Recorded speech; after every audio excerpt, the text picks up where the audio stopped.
अभी 3-4 महीने बाद बिहार में विधानसभा के चुनाव होने वाले हैं और पुरानी पार्टियों के साथ कुछ नई पार्टियां भी बिहार में चुनाव लड़ रही हैं। उसी में से देखा जाए तो एक बहुत ही आत्मनिर्भर और बहुत ही सम्मानित एक राष्ट्रीय पार्टी है जिसका नाम है राष्ट्रवादी जनलोक पार्टी। वो इस बार विधानसभा में अपने प्रत्याशी उतार रही है। उसके साथ ही साथ आपको इन बातों को भी जानना होगा कि आखिर उसके मुद्दे क्या हैं, वो किन मुद्दों पर लड़ रही है और किन मुद्दों पर लड़ रही है, उसके साथ साथ क्यों इसका समर्थन करना चाहिए। देखिए, सारी पार्टियां, चाहे कोई भी हो पार्टी, बीजेपी हो, जदयू हो, आरजेडी हो, कोई भी हो, वो सवर्णों के हित की बात नहीं करती हैं। सारी पार्टियां सवर्णों को दबाने की ही बातें करती हैं। दबाती इस प्रकार से हैं कि कोई ना कोई लॉ लाएंगी, कानून लाएंगी, कोई ना कोई एक ऐसी एक्ट पास करेंगी जिसके तहत सवर्णों का दमन हो सके। और ऐसा वो क्यों करती हैं? वोट बैंक की वजह से। और ये सिर्फ वो अपने लिए ही नहीं कर रही हैं और अपने वोट पाने के लिए, वो इन छुपे हुए सवर्ण नेताओं की वजह से करनी है, जो सवर्ण नेता विधानसभा में बैठे हुए हैं और वो सवर्णों की आवाज़ नहीं बनते हैं। सवर्णों की आवाज़ कैसे बनेंगे? क्योंकि वो तो अपने पार्टी के नाम पे जीते हैं और उनकी पार्टी का जो एजेंडा होगा वही वो वहाँ पे देखेंगे। लेकिन एक जो नई पार्टी आई है राष्ट्रवादी जनलोक पार्टी, जिसके की संयोजक श्री शेर सिंह राणा जी हैं, उस पार्टी का मुद्दा ही सवर्णों की भलाई है। वो सवर्णों के लिए खड़ी हुई एकमात्र हिंदुस्तान की पार्टी है। उसके जो 3 मुख्य मुद्दे हैं, वो मुद्दे हैं आरक्षण। वो आरक्षण के विरोध में है। ये राष्ट्रवादी जनलोक पार्टी का ये मानना है कि आरक्षण जाति के आधार पे ना हो करके ये आरक्षण आर्थिक आधार पे हो। अगर कोई ब्राह्मण गरीब है तो उसे भी आरक्षण मिलना चाहिए। अगर कोई क्षत्रिय गरीब है उसे भी आरक्षण मिलना चाहिए। अगर कोई कायस्थ गरीब है उसे भी आरक्षण मिलना चाहिए। आरक्षण का हकदार वो हर व्यक्ति है जो कि आर्थिक रूप से कमज़ोर है, और आरक्षण का हकदार वो व्यक्ति नहीं है जो आर्थिक रूप से मजबूत है। इस मुद्दे को, ये मुद्दा जो है इस पार्टी का अहम मुद्दा है। इसके साथ ही साथ एट्रोसिटी एक्ट, SC/ST एक्ट, जिसका कि जब सरकार ने निरीक्षण किया तो सुप्रीम कोर्ट बोल चुकी है कि 90% से ऊपर मामले, 90% से ऊपर मामले गलत दर्ज कराए गए हैं सवर्णों को दबाने के लिए। सवर्णों पे ये एक जुल्म की तरह है।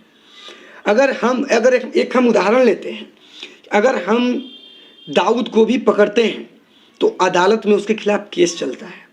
केस चलेगा, उसके साथ उसका भी वकील रहेगा और दोनों पक्ष के वकील रहेंगे, तब जाकर के वहाँ पे जज फैसला देगा कि इनको कितने साल की या कैसी सज़ा होनी चाहिए।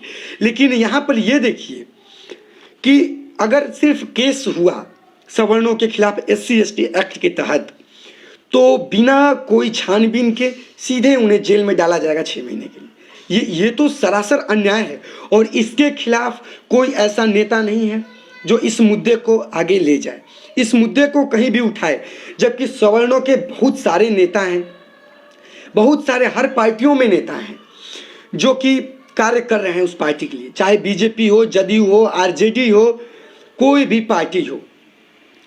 उसके साथ ही साथ ये पार्टी का मुख्य एजेंडा है कि जो हमारे सवर्ण समाज के लोग हैं उनको समान हक मिले हर तरीके से।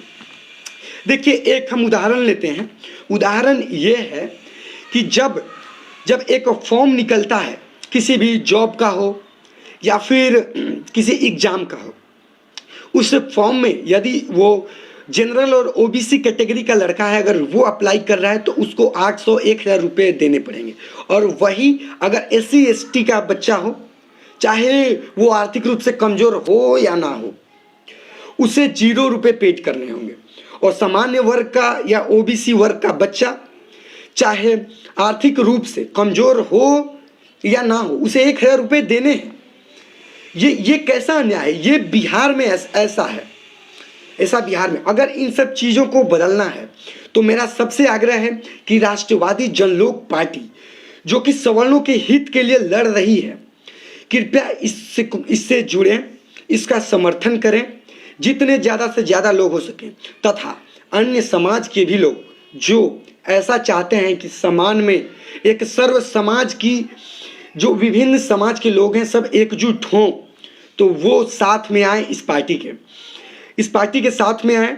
ऊपर डिस्क्रिप्शन में इस पार्टी का नंबर दिया हुआ है, उस नंबर के पे कॉल करें, संपर्क करें और तथा इस पार्टी से जुड़ें, क्योंकि यही एक पार्टी है जो सवर्णों की भलाई की बात कर रही है। अगर इस पार्टी का आज हम समर्थन नहीं करते हैं तो आने वाले भविष्य में कोई भी पार्टी सवर्णों का समर्थन नहीं करने वाली है, और सवर्ण समाज अभी जितना गर्क में है उससे कहीं ज़्यादा गर्क में चला जाएगा। इस बात को एक कमज़ोर सवर्ण नहीं समझ सकता है, इस बात को आर्थिक रूप से मजबूत सवर्ण कभी नहीं समझेगा, क्योंकि उसके पास पैसे हैं, वो पैसे से कोई भी कार्य कर सकता है, लेकिन कमज़ोर व्यक्ति कभी कुछ कार्य नहीं कर सकता।